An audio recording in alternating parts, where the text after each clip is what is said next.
La conformité avec Christ en sa mort est le degré ultime qui permet d'avoir part à la vie du ressuscité. Porter toujours en son corps la mort de Jésus est un autre aspect de la croix. Ce n'est plus celui que donne le 6e chapitre de l'Épître aux Romains, mourir au péché, parce qu'on a fait sienne la mort de Jésus, le substitut pour le péché. Cela doit avoir été fait de façon définitive, décisive.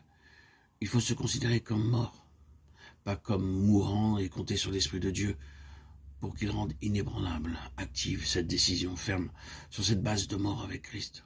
Le croyant découvre alors que la domination du péché est brisée.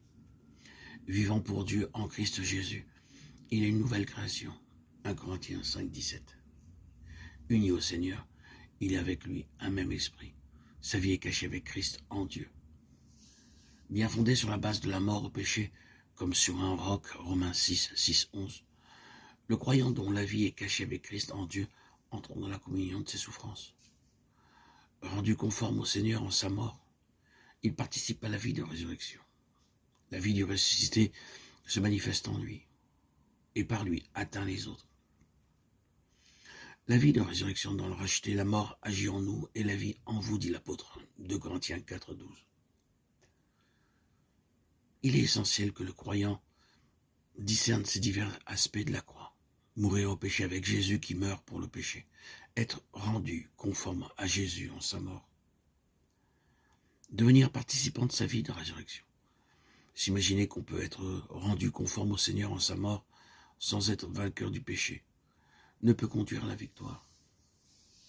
D'autre part, si le racheté connaît la joie de l'affranchissement du péché et qu'il y demeure sans discerner et qu'il doit maintenant être rendu conforme au Seigneur en sa mort, il risque de s'endurcir spirituellement parlant et de ne jamais avoir cet esprit brisé, ce cœur contrit, qui sont d'un grand prix devant Dieu.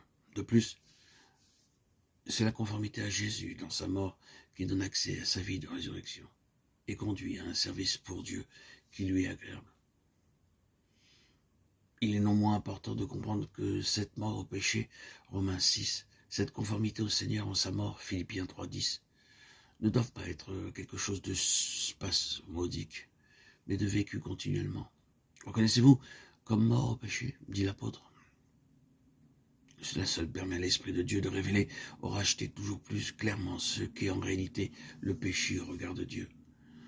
Sans cela, le péché essaiera de reconquérir celui qui s'est affranchi de sa domination en l'enlaçant des formes subtiles du mal, que généralement on ne nomme pas péché.